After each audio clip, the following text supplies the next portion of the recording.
ચડોતરની અંદર ગુજરાત ક્ષત્રિય ઠાકોર સેના ગુજરાત બનાસકાંઠાના સમસ્ત ઠાકોર સમાજ દ્વારા સ્નેહ મિલનનું આયોજન કરવામાં આવ્યું હતું, જેમાં સાંસદ જ્ઞાનીબેન, કેસાજી ચૌહાણ, અમારા ધવલસિંહ ઠાકોર, અમૃતજી ઠાકોર અને તમામ સનિષ્ઠ આગેવાનો, તમામ વડીલો, યુવાન દોસ્તો, માતાઓ, બહેનોને બધા ભેગાથી સમાજમાં શિક્ષણ વધે, કુરિવાજો દૂર થાય, વ્યસનો દૂર થાય અને સમાજ તમામ ક્ષેત્રે આગળ વધે, બીજા સમાજોની સાથે કદમથી કદમ મિલાઈ અને આગળ વધે અને સમાજમાં શૈક્ષણિક ક્રાંતિ માટે જ્યાં જ્યાં જે વ્યવસ્થા ઊભી કરવાની થતી હોય એના માટે સામૂહિક સહિયારા પુરુષાર્થથી એ પ્રયત્ન કરીએ. સમાજ અલગ અલગ ગોળ મંડળોમાં વહેંચાયેલો છે, તો ગુજરાતનું એક દિવસ સામૂહિક એક નિયમ બને, જ્યાં એક પ્રકારના કુરિવાજો દૂર થાય, જ્યાં એક પ્રકારની જે ખોટા ખર્ચાઓ જે છે એ ખોટા ખર્ચાઓથી બહાર કાઢવાનો પ્રયત્ન કરવાનો આજે અમે બધાએ સંકલ્પ લીધો છે. ગાંધીનગરમાં એટલે વિષય એ છે કે તમામ સમાજો આગળ આવ્યા છે. હું એવા ગાંધીનગરમાં રહું છું જ્યાં આખું દેશના લોકો રહે છે.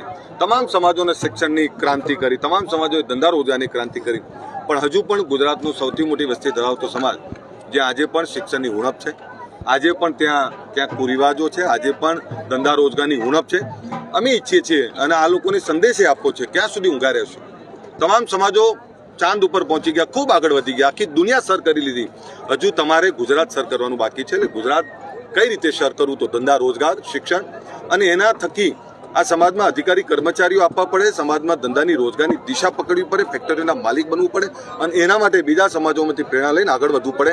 આ એના માટેનો પ્રયત્ન છે અને ખૂબ મોટો એકતાનો સંદેશો આપવાનો અમારો પ્રયત્ન છે. આ તમામ આગેવાનો, ગુજરાતના કહેવાતા નામાંકિત બધા જ આગેવાનોને અમે આમંત્રણ આપવાના છીએ અને સાથે ઓબીસી, એસસી, એસટીના ગરીબ સમાજોના પ્રતિનિધિઓ અને વિકસિત સમાજોના આગેવાનોને પણ આમંત્રણ આપવાના છે.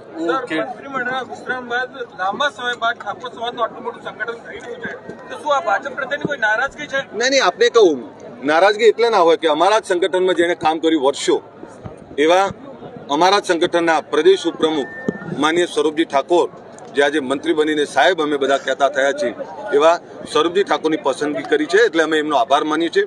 કોઈની સામે નારાજગી, કોઈ પાર્ટી, કોઈ સમાજ પ્રત્યેની નારાજગી નહીં. વિષય એટલો જ છે કે આ સમાજની ક્રાંતિ માટે છેલ્લા 10-15 વર્ષથી અમે લોકો જે મથી રહ્યા છીએ એ સમાજની એકતા અને સમાજની તમામ દિશાઓ ખોલવા માટેના પ્રયત્ન છે. ભૂખ છે અમને સમાજના વિકાસની, ભૂખ છે અમને સમાજની શૈક્ષણિક દિશાની, ભૂખ છે અમને કે અમારી પણ ગાંધીનગર જેવી મેઇન જગ્યા ઉપર યુનિવર્સિટી, સ્કૂલ, કોલેજો હોય, તમામ તાલુકા જિલ્લાઓમાં સ્કૂલ કોલેજો હોય અને અમારા પણ ધંધા રોજગાર, અમારા પણ દીકરા દીકરીઓ ફેક્ટરીઓના માલિક બનીને કામ કરતા હોય, અમારા પણ દીકરા દીકરીઓ અધિકારી કર્મચારી, આઈએસ, આઈપીએસ બને, એ માટેની ભૂખ, એના માટેનો સંદેશ.